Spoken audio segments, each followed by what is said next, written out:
सुंदरवन जंगल में गर्मियों का मौसम चल रहा था। भीषण गर्मी होने के कारण सारे पेड़ पौधे सूख चुके थे। ऐसे मौसम में पक्षियों को खाने की बहुत कमी पड़ रही थी।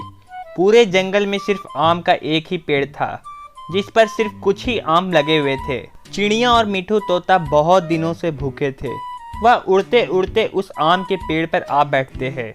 उस आम के पेड़ पर पहले से एक कौवी बैठी हुई थी। तभी मिठू और चिड़िया को देखकर कौवी उनसे कहती है, ए चिड़िया और कौवे, इस पेड़ पर मैं पहले आई हूँ।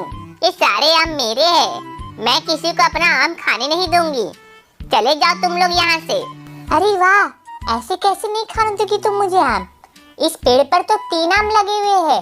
एक मैं खा लूंगी, एक मिठू तोता खा लेगा और एक तुम खा लेना। अरे नहीं नहीं, ये तीनों आम मेरे हैं। एक मैं खाऊंगी, एक कालू कौवा खाएगा, एक मेरा बेटा रॉकी कौवा खाएगा इसे। फिर कौवी वह तीनों आम तोड़कर वहाँ से चली जाती है। हे भगवान, ये तो सारे आम तोड़कर चली गई। अब मेरे बच्चे क्या खाएंगे? मिठू भैया बताओ ना, अब हम क्या करें? अरे हाँ टूनी, ये तो बहुत गलत बात है। ये तो सारे आम तोड़कर चली गई। अब हम और हमारे बच्चे क्या खाएंगे? अरे बच्चों, अगर तुम्हें भूख लगी है तो मेरे पास आओ, मैं तुम्हें बताता हूँ खाना कहाँ मिलेगा। अरे मिठू भैया, ये आवाज कहाँ से आ रही है? अरे टूनी, लगता है ये आम का पेड़ हमसे बात करने की कोशिश कर रहा है। फिर टूनी और मिठू तोता आम के तने के पास जाकर बैठ जाते हैं। अरे मेरे प्यारे पक्षियों, यहाँ से 5 किलोमीटर दूर एक गुफा है। उस गुफा में जादुई तारबूज का पेड़ है। वहाँ से जितने भी तारबूज लो वो कभी खत्म ही नहीं होते। जाओ, जाकर वहाँ पर जी भर के तारबूज खा लो। पेड़ की यह बात सुनकर चिड़िया और मिठू तोता बहुत खुश हो जाते हैं। अरे वाह आम के पेड़ जी, आपने तो बहुत अच्छी खबर हमें बताई। आपका बहुत बहुत शुक्रिया आम के पेड़ जी। चलो टूनी, अब हम वहाँ जाकर तारबूज खा लेते हैं। फिर चिड़िया और मिठू तोता उड़कर जादुई तारबूज के गुफा के पास चले जाते हैं। ये देखो मिठू भैया, यहाँ है ये गुफा। फिर चिड़िया और मिठू उस जादुई गुफा में चले जाते हैं।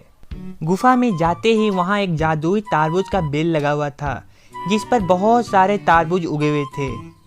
मिठू भैया, भगवान ने हमारी आखिर सुन ही ली। यहाँ पर तो बहुत सारे तारबूज लगे हुए हैं। चलो अब हम जंगल जाते हैं और सारे पक्षियों को बोल देते हैं कि यहाँ आए और तारबूज लेकर अपनी भूख मिटा ले। फिर मिठू तोता और टूनी चिड़िया एक एक तारबूज उठाकर अपने घर की ओर चल पड़ते हैं। और घर पहुंचकर टूनी चिड़िया तारबूज काटकर अपने बच्चों को खिला देती है। मम्मा मम्मा, इतने सूखे मौसम में तुमने इतने स्वादिष्ट और मीठे तारबूज कहाँ से लाए मम्मा?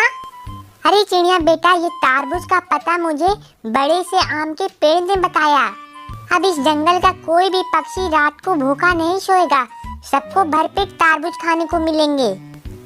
चलो अब कबूतर और उसकी पत्नी को भी तारबूज के बेल का पता बता देते हैं। फिर मिठू तोता कबूतर और कबूतरी को भी तारबूज की बेल का पता बता देता है।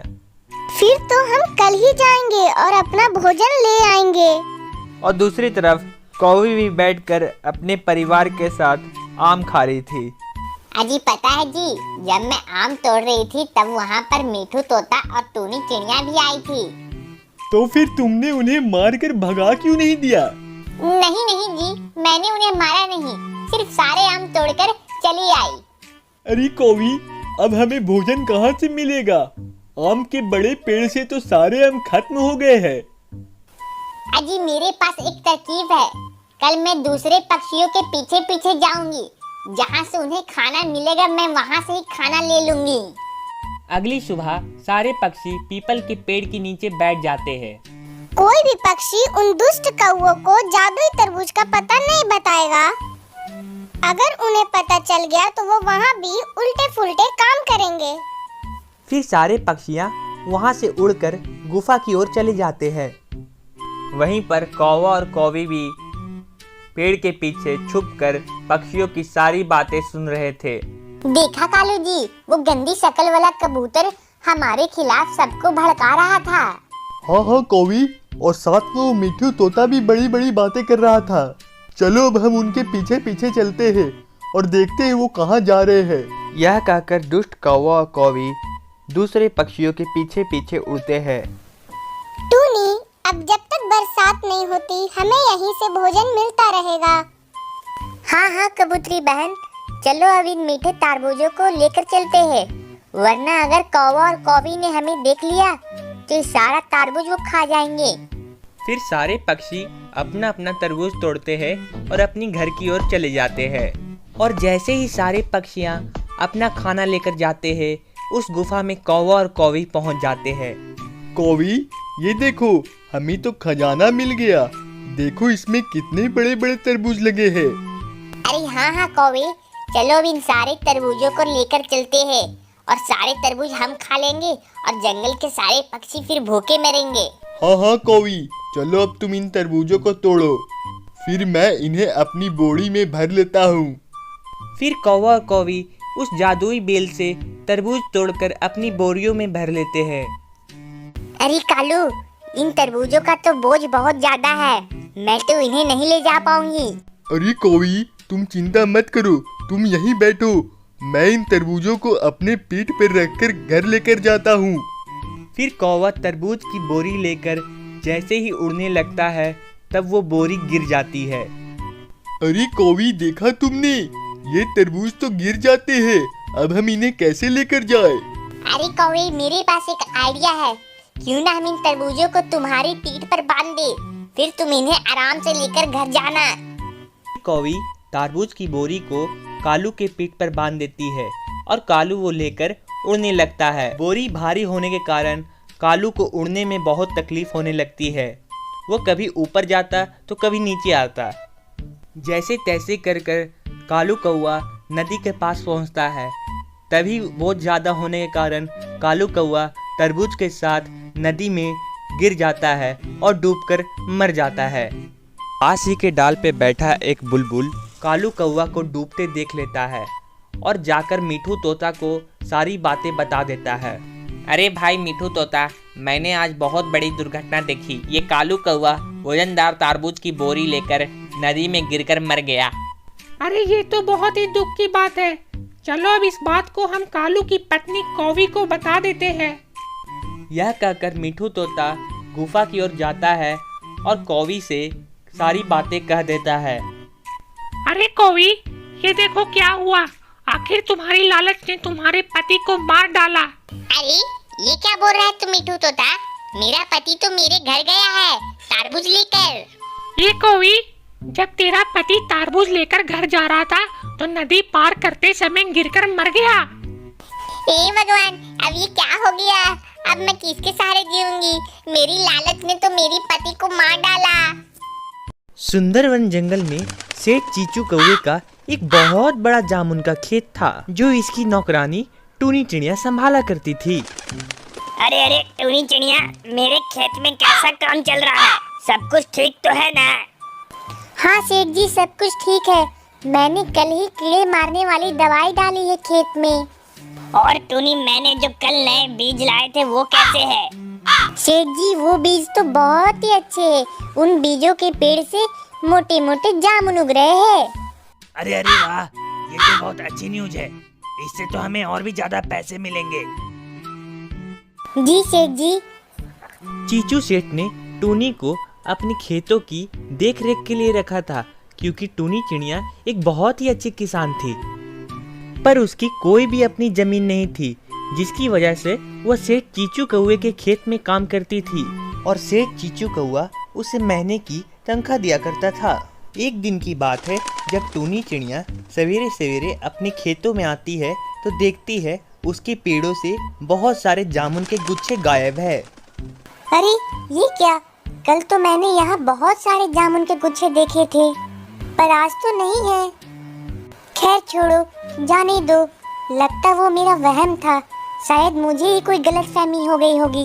टूनी चिड़िया ने इस बात पर ज़्यादा ध्यान नहीं दिया और वह वापस अपने काम में जुट गई और 7 बजते ही टूनी चिड़िया अपना काम खत्म कर अपने घर को चली गई।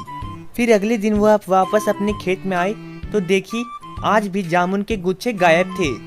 अरे अरे, आज भी जामुन के गुच्छे गायब थे, कल ही तो मैंने यहाँ पर बहुत सारे जामुन के गुच्छे देखे थे, अब लगता है मुझे उस चोर को पकड़ना ही पड़ेगा, वरना सेठ जी को अगर पता चला कि जामुन के गुच्छे गायब हैं तो वो मुझे नौकरी से निकाल देंगे। टूनी चिड़िया ने ठान लिया कि आज वह उस जामुन चोर को पकड़ कर रहेगी। शाम के 7 बजते ही टूनी चिड़िया ने अपना सारा काम खत्म कर एक बड़े से पेड़ के पीछे जाकर छिप गई और साथ में एक डंडा भी ले लिया। आने दो उस चोर को, अगर वो आज मुझे मिला तो मैं उसे मार मार कर आज उसकी चटनी बना दूंगी। बड़ा आया मेरे खेतों से चोरी करने वाला, आज के बाद वो मेरे खेतों से कभी चोरी नहीं कर पाएगा। टूनी चिड़िया ने अपने खेत पर नजर गड़ाए रखी थी। आधी रात हो गई थी, लेकिन अभी तक जामुन चोरी करने वाला चोर नहीं आया था। अरे ये क्या, इंतजार करते करते आधी रात हो चुकी है, फिर भी वह जामुन चोर अभी तक नहीं आया। टूनी चिड़िया थोड़ा सा परेशान हो गई, पर फिर भी उसने हार नहीं मानी।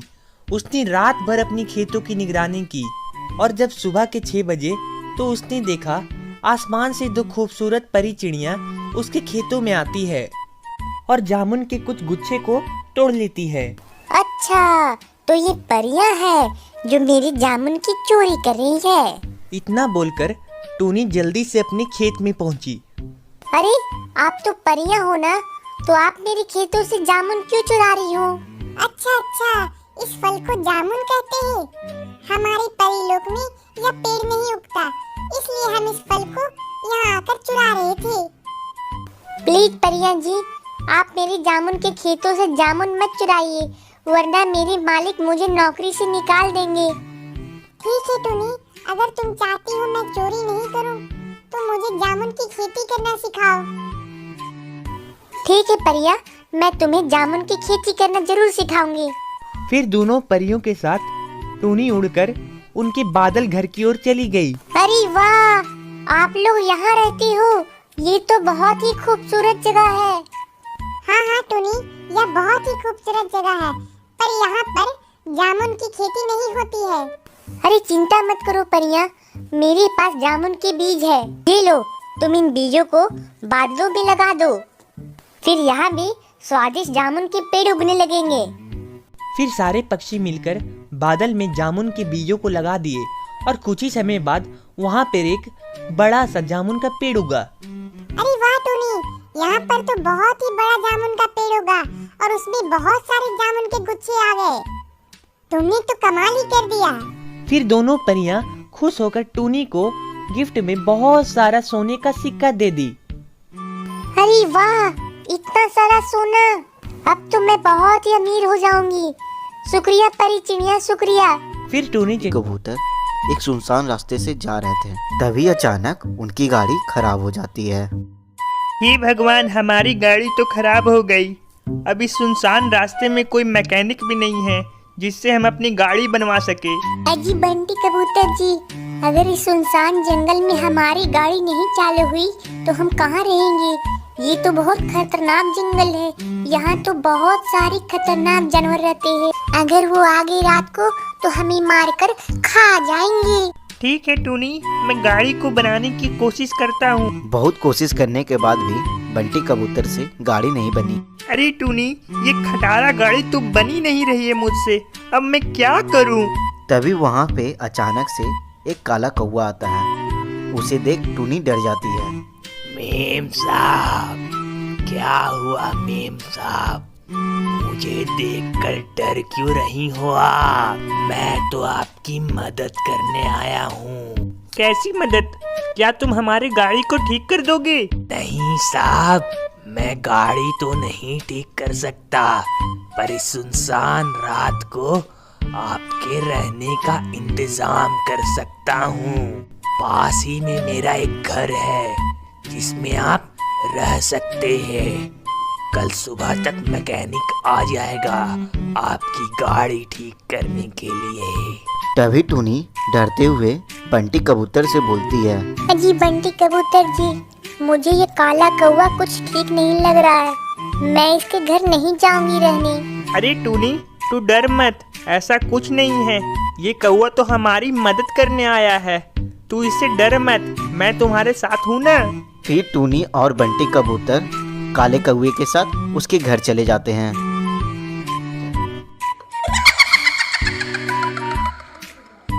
हे भगवान, ये घर तो सच में बहुत डरावना दिख रहा है।